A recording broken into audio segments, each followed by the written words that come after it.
Le 2 septembre 1859, dans les Rocheuses aux États-Unis, des chercheurs d'or sont réveillés par la lueur du matin et commencent à prendre leur petit déjeuner pour ensuite aller travailler.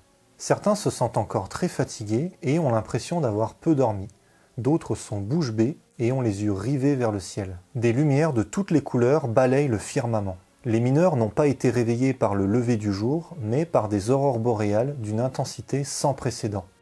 Pline l'Ancien écrivait déjà au 1er siècle « On a vu pendant la nuit une lumière se répandre dans le ciel, de sorte qu'une espèce de jour remplissait les ténèbres. » Le phénomène est courant dans les hautes latitudes, mais voir des aurores boréales dans les Rocheuses est extrêmement rare. Et cette nuit du 2 septembre 1859, les lumières du Nord, comme on les appelle, ont été aperçues jusque dans les Caraïbes. Pendant 2 jours, partout en Europe et en Amérique du Nord, les télégraphes dysfonctionnent. Certains opérateurs se prennent des chocs électriques, on observe des étincelles sur les pylônes, et par endroits, on arrive même à envoyer des messages sans avoir branché le système d'alimentation. 130 ans plus tard, de nouvelles lumières suspectes balayent le ciel nocturne américain. Les radios à ondes courtes subissent de fortes interférences et le contact avec certains satellites est perdu. Nous sommes en 1989, la guerre froide n'est pas terminée et certains se demandent si des frappes russes ne seraient pas à l'origine de tout ça. Quand les magnétomètres s'affolent, on comprend que le phénomène est en fait d'origine électromagnétique. Au Québec, un énorme courant parcourt les lignes à haute tension, le réseau saute, et des millions de personnes sont privées d'électricité pendant 9 heures. Vous l'avez compris, que ce soit en 1859 ou en 1989, c'était pas un coup des Russes, c'était un orage magnétique dû à une éruption solaire. Ce phénomène arrive assez souvent et aujourd'hui on est encore plus dépendant de l'électricité qu'en 89. Donc si ça se reproduit, on risque d'avoir quelques problèmes.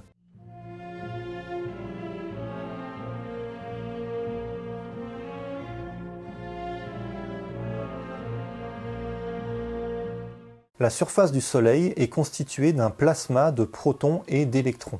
Ces particules ont une charge électrique et donc elles vont être sensibles au champ électrique et surtout ce qui nous intéresse au champ magnétique. En s'intéressant à la force magnétique, on peut montrer que les particules chargées tourbillonnent autour des lignes de champ. Pour expliquer ça, on utilise une règle qui est bien connue des étudiants en physique, la règle des 3 doigts de la main droite. Pour une particule de charge positive, on va suivre sa vitesse avec le pouce. Ensuite, l'index va pointer dans le sens du champ magnétique et le majeur va donner la direction de la force magnétique exercée sur le proton. Donc imaginez un proton qui vient vers vous, donc je mets le proton dans votre direction. Le champ magnétique, il ne va pas bouger, il va toujours être vers le haut. Donc la force qui est donnée par le majeur, elle va aller vers la gauche. Donc le proton, il est dévié par cette force vers la gauche. Le champ magnétique est toujours vers le haut, ça donne une force avec le majeur qui est vers moi. Donc le proton va être dévié vers moi. Champ magnétique toujours vers le haut, cette fois-ci la force elle est vers la droite, donc le proton est dévié vers la droite, et dernière étape, champ magnétique toujours vers le haut, cette fois-ci la force elle est vers vous, et donc le proton il revient dans sa direction de départ vers vous. Vous avez vu ce qui s'est passé, le champ magnétique ne bouge pas, il est toujours vers le haut, et le proton a tourné autour. Voilà, quand on vous dit que les électrons suivent une trajectoire circulaire grâce au champ magnétique, par exemple dans les accélérateurs de particules, eh bien ça vient de là, ça vient de la règle des 3 doigts de la main droite. Ici on a pris une vitesse du proton qui est toujours dans le plan orthogonal au champ magnétique. C'est pas toujours le cas, il peut y avoir une vitesse en diagonale, et dans ce cas-là, la trajectoire, au lieu d'être un cercle, ça va être une hélice autour du champ magnétique. Cette hélice va tourner dans un sens pour les particules chargées positivement comme les protons, et dans l'autre sens pour les particules chargées négativement comme les électrons. Et si le champ magnétique, au lieu d'aller tout droit, il suit une courbe un petit peu inclinée, eh bien les particules vont suivre cette courbe en faisant des hélices autour, comme par exemple autour du champ magnétique terrestre. Et au niveau du Soleil, il se trouve qu'il y a des lignes de champ magnétique qui sortent de la surface. Et dans ce cas-là, les particules du plasma, les protons et les électrons, vont suivre ces trajectoires qui sortent de la surface pour former ce genre de protubérance. Donc le plasma suit les lignes de champ magnétique, et ça marche aussi dans l'autre sens. Quand le plasma va bouger, le champ magnétique va suivre, on dit que le champ est gelé dans la matière. Or, à la surface du Soleil, il y a tellement d'agitation thermique que des particules vont réussir à s'extraire de l'attraction gravitationnelle. Chaque seconde, notre étoile perd 1 million de tonnes de matière à cause de ça. Cette matière est éjectée à plus d'1 million de km/h et forme ce qu'on appelle le vent solaire. Et comme le champ magnétique est gelé dans la matière, il va être emporté par le vent solaire et il va venir heurter la Terre de plein fouet. Heureusement, notre planète possède son propre champ magnétique qui va jouer le rôle d'un bouclier. Certaines particules vont être déviées sur le côté D'autres vont se retrouver piégés dans le champ magnétique terrestre dans des zones qu'on appelle les ceintures de Van Allen. Et enfin, certaines vont réussir à glisser le long des lignes de champ et à se retrouver dans l'atmosphère au niveau des pôles. Elles vont alors interagir avec les molécules de l'atmosphère pour former les aurores boréales au nord et les aurores australes au sud. Et le champ magnétique qui est entraîné par le vent solaire, il va venir déformer le champ terrestre en créant une onde de choc côté jour et une queue côté nuit. Voilà, ça c'est ce qui se passe en temps normal. Le vent solaire vient caresser notre planète à la manière d'une légère brise printanière. Sauf que parfois, la brise se transforme en tempête, voire carrément en ouragan.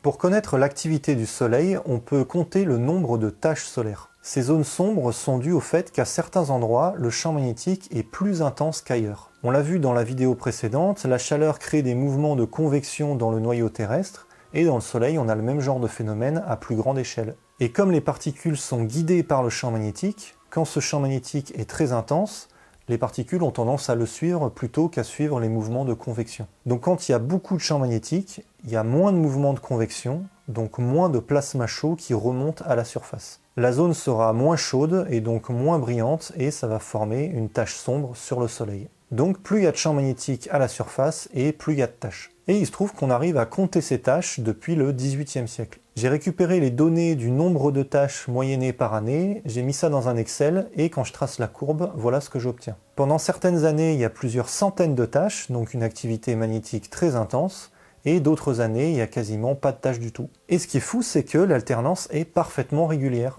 Les pics ne montent pas à la même hauteur chaque année, mais l'écart temporel entre les pics, il est toujours de 11 ans. En 2021, on est dans un creux, le prochain maximum est attendu pour 2025. La tempête solaire qui a réveillé les mineurs en 1849, elle est sur ce maximum, et celle de 1989 qui a coupé le courant au Québec, elle est là. En observant la couronne, on peut voir le vent solaire qui souffle les particules gentiment, et de temps en temps, une grosse explosion survient. On appelle ça une éjection de masse coronale. L'éruption solaire, c'est une très grosse augmentation de l'intensité lumineuse du Soleil, et c'est souvent accompagné d'une éjection de plasma au niveau de la couronne solaire. C'est pour ça qu'on parle d'éjection de masse coronale. Alors vous allez me dire, pourquoi ça pète d'un coup comme ça? Bon, on ne connaît pas le fonctionnement du champ magnétique du Soleil en détail, mais on peut quand même avancer quelques modèles. On a vu que les lignes de champ pouvaient sortir de la surface du Soleil.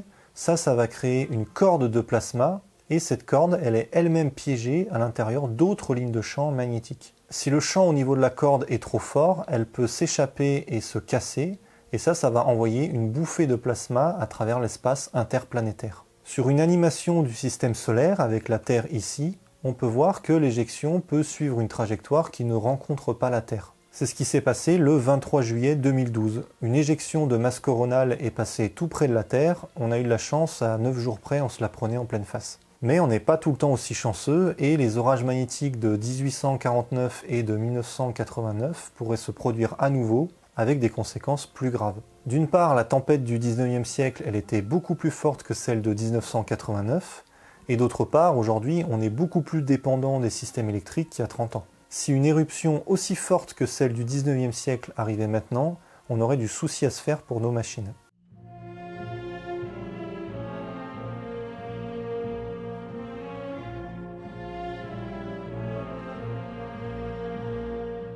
Un orage magnétique peut créer des surcharges sur les réseaux électriques, faire sauter les fusibles, et surtout créer des surchauffes sur les transformateurs. Un transformateur, c'est ce qui permet de passer d'une tension faible à une tension élevée, ou d'une tension élevée à une tension faible. Et c'est grâce à eux qu'on arrive à transporter de l'électricité sur de grandes distances. S'ils se font griller par une éruption solaire, on peut s'attendre à des coupures de courant à très grande échelle. Et si l'éruption est vraiment très forte, ça peut atteindre tous les systèmes électriques. Donc plus de télé, plus de radio, plus d'internet, les trains marchent plus, vous pouvez plus utiliser votre carte bancaire pour retirer du liquide ou pour payer. Bon, heureusement, on a des solutions pour ça.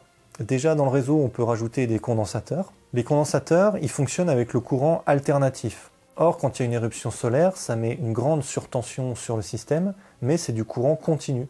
Et donc ça va être bloqué par les condensateurs. Ça permet d'éviter que la surtension arrive au niveau des transformateurs et que tout le réseau soit HS pendant une semaine. Depuis la tempête du Québec, on a déjà remplacé beaucoup de systèmes dans les pays de haute latitude, mais ça peut être aussi une bonne idée de le faire en France. Autre solution, c'est d'anticiper l'éruption. On peut essayer de comprendre comment fonctionne le champ magnétique du Soleil pour comprendre son évolution, mais c'est vraiment quelque chose de très compliqué et il va falloir beaucoup de recherches avant de pouvoir mettre en place une véritable météo de l'espace. Par contre, ce qui est intéressant, c'est que l'éruption émet d'abord un flash lumineux qui met 8 minutes à arriver sur Terre. Les particules du vent solaire, elles mettent 45 minutes à arriver, et l'éjection de masse coronale, elle va seulement à 0,15% de la vitesse de la lumière, et donc elle va mettre entre 1 et 4 jours à arriver sur Terre. Et c'est elle qui fait le plus de dégâts. Et donc comme on saura qu'elle arrive avec le flash lumineux et le vent solaire, on aura le temps de débrancher la Freebox. Par contre, pour les satellites de communication et les GPS, ça va être compliqué d'intervenir si rapidement.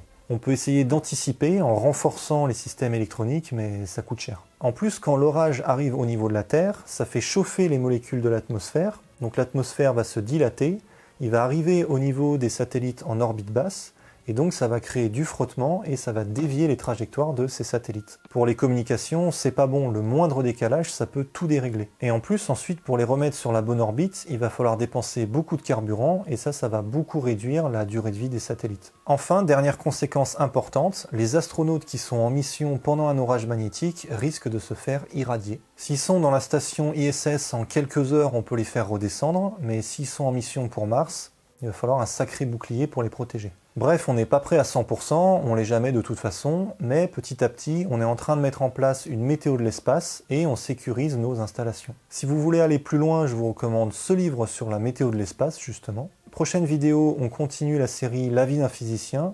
Ce ne sera pas sur un film cette fois, vous verrez, mais on parlera d'électromagnétisme, donc on restera dans le thème. Voilà, vous pouvez vous abonner, me soutenir sur Tipeee et me suivre sur Instagram. Allez, au plaisir!